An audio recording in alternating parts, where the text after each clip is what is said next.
There is a shelf in your mind that is more organized than anything in your physical life. You know exactly where everything sits. The mental models borrowed from Munger and Kahneman. The Stoic frameworks layered over each other like sediment. The systems for attention, for decision-making, for building habits that compound quietly over time. You have books annotated in 3 colors. A notes app so dense with insight it could fill its own volume. You finished things that most people abandon in Chapter 2. You've taken courses that required real discipline to complete, not passive discipline, the kind that actually gets you up at 6 a.m. when nothing is compelling you to. You've journaled. You've reflected. You've traced your own psychological patterns with a precision most therapists can't match. And when someone raises a concept about the mind, or motivation, or human behavior, you're already 3 steps ahead of the explanation. So here is the question sitting quietly beneath all of that: why, with everything you've built inside yourself, is there nothing in the world yet that has your name on it? Not nothing in the trivial sense. You work. You maintain your life. You have a future you've mapped carefully and a potential you're genuinely certain of.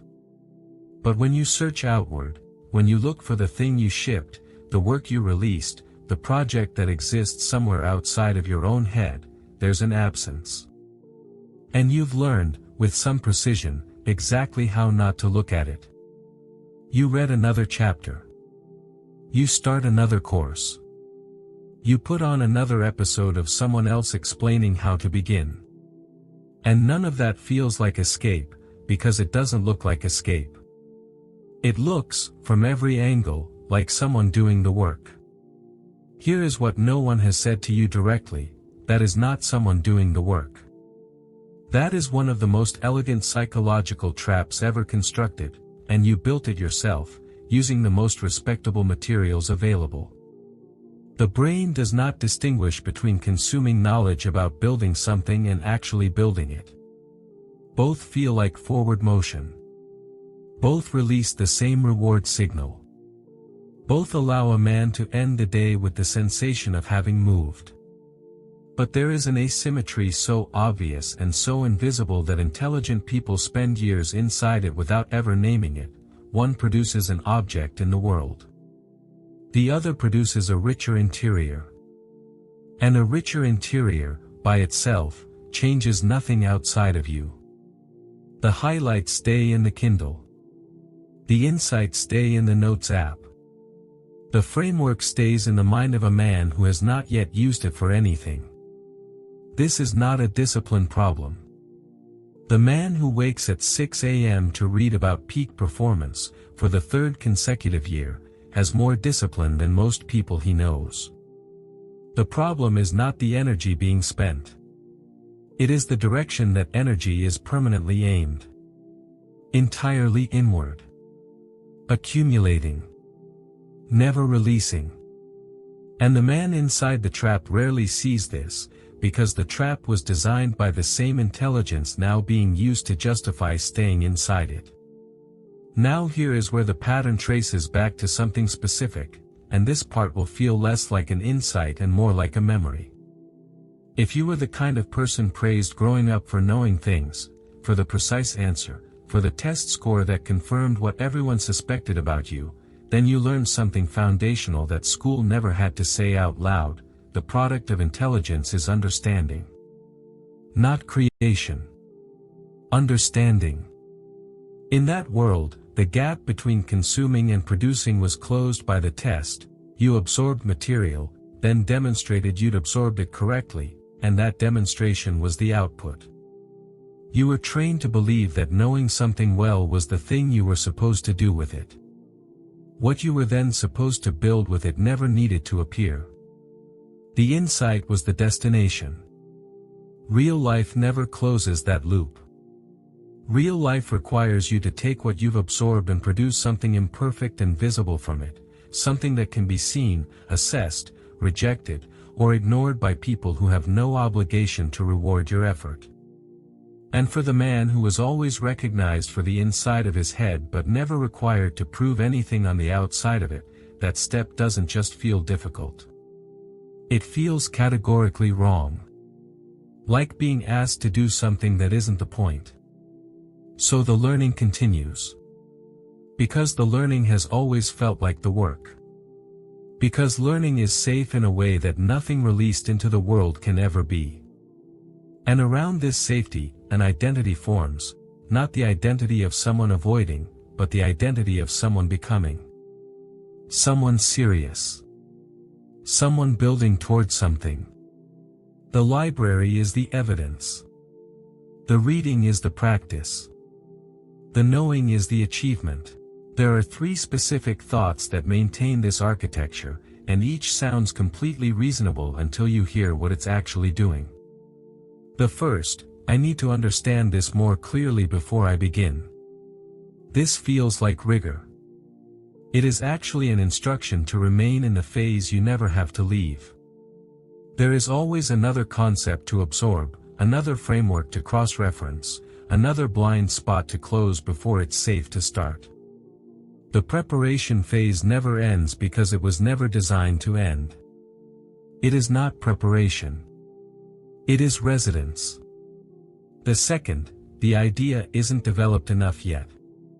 The internal version of your work is held to a standard that only exists because it has never been tested against reality, because untested things remain perfect, and you have learned, with great precision, what excellent work looks like, and this early rough thing is not it.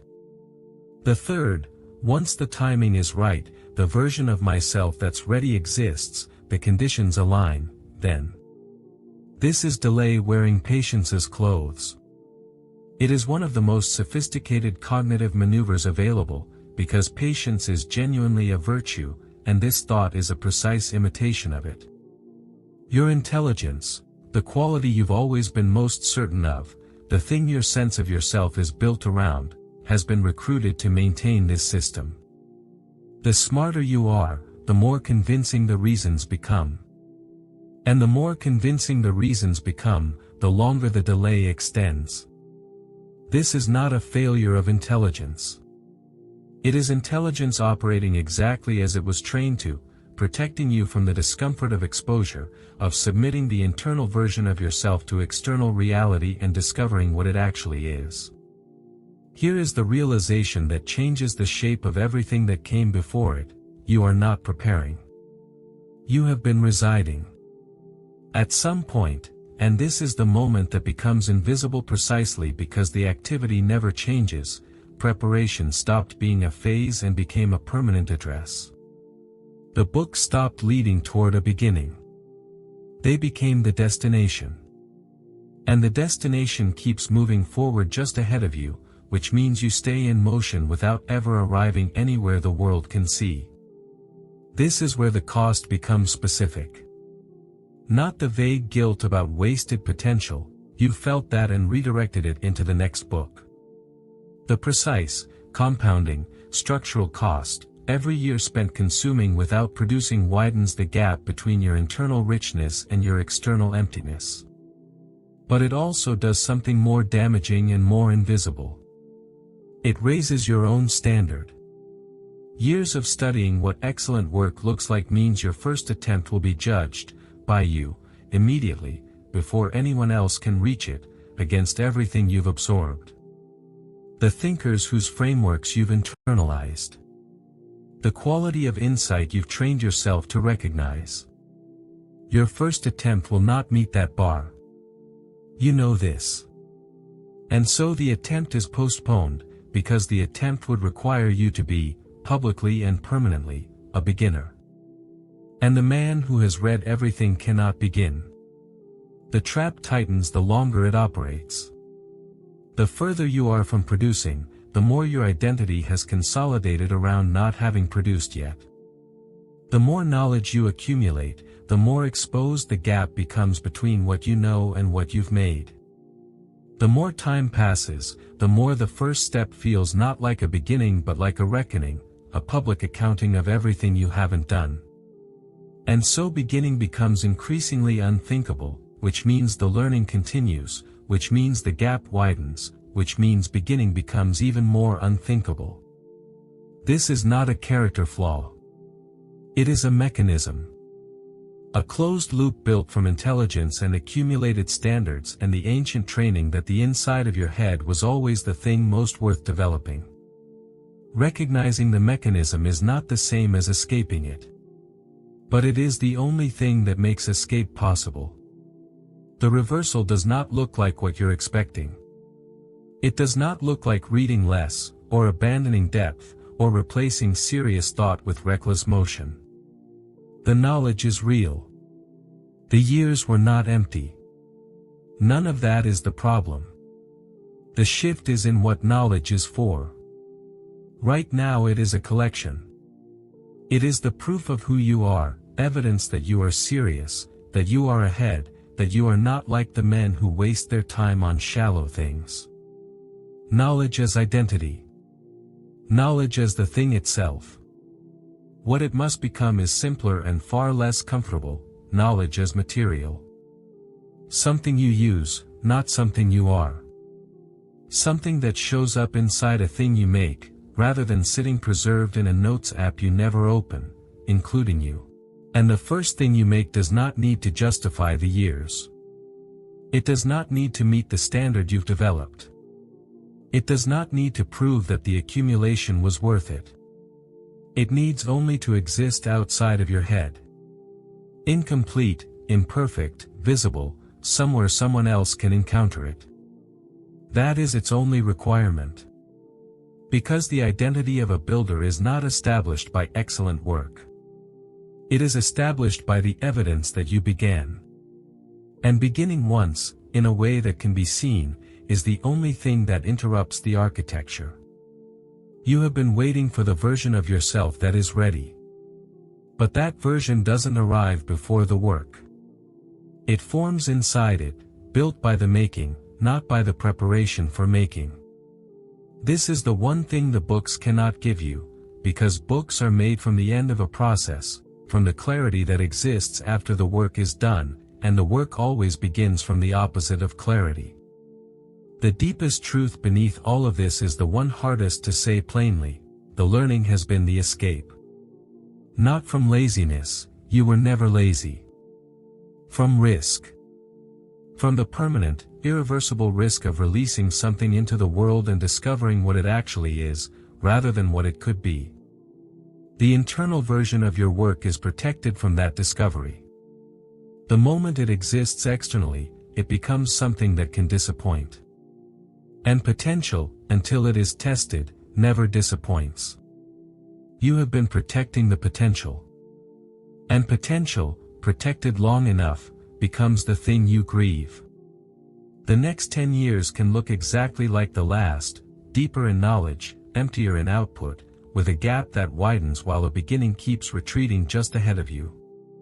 Or they can start with the smallest, most imperfect, most finished thing you are capable of making this week, placed somewhere that isn't inside your own head. Not the thing that proves who you are. The thing that starts making you. One is a library. The other is a life. The only difference between them is one small, real, finished thing, not polished, not ready, not the one you imagined. The one you actually make. If this video names something you've been carrying quietly, something you've known without quite saying it, there are more conversations here worth having. Subscribe. Not for motivation. For the kind of clarity that changes what you see when you look at yourself.